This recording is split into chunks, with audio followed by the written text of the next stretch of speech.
All right, let's take a look at these numbers. Only Bjorn Borg and John McEnroe reached 70 major wins faster than Carlos Alcaraz. 5th career major final. He's never lost when he has reached that stage of a Grand Slam event. 2nd youngest player after Rafa to reach the final in Monte Carlo, Rome, and Roland Garros in the very same year. You never want to win by retirement, Paul, but what did you see from Alcaraz after dropping that first set? Well, I saw Alcaraz finding ways to win, or at least to get back in the match when he wasn't playing very well for him. I don't think he played very well at all. First set, he had tons of opportunities and made a lot of unforced errors, a lot of bad shot selection decisions, and I got to give a lot of that credit to Musetti, because Musetti did play well, as Tracy talked about. The first set and a half with a lot of variation. He's one of the few guys that athletically can combine the movement with the variation of shot to find a way to get on offense against Alcaraz, which is really tough to do. So he made it complicated. But Alcaraz played a good tiebreak, was sloppy for much of the first 2 sets, and unfortunately they didn't get to finish. And this is the never-ending puzzle that's Carlos Alcaraz, is that for him, how great he is, his floor is way lower than Sinner's floor at their average level.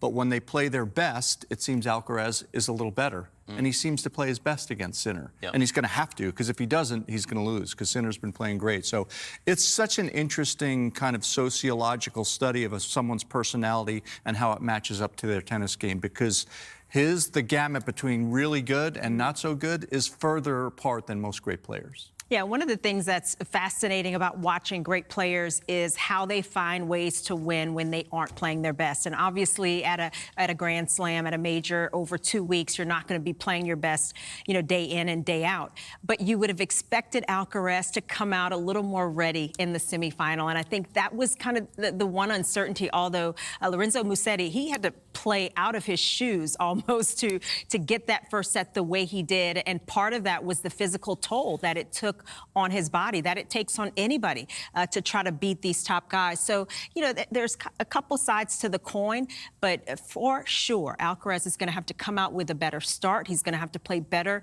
in the final initially against Sinner, and you kind of expect him to do so. That's been part of what's so clutch about his game. Absolutely. I think when he plays Sinner, there's so much respect that he can't have those lapses that you were talking about, Paul. What's so interesting is to see the fluctuations that you're talking about. The top level is just almost unplayable from Alcaraz. The shot-making ability, the artistry, the power, the feel, the touch, ability to finish points off at the net, at the baseline, defense, offense, whatever it is. And what I liked what he said is in majors, he feels like he has time because it's 3 out of 5. So he has time to kind of meander a little bit. That second set got a little dicey, but he has time to recover. But I think that he's going to have to play really buttoned-up tennis against Sinner, because Sinner has not dropped a set and is looking phenomenal. I would say maybe he doesn't have to, because he has the 5 sets to get there. Maybe he has an offset. He can still win in 4.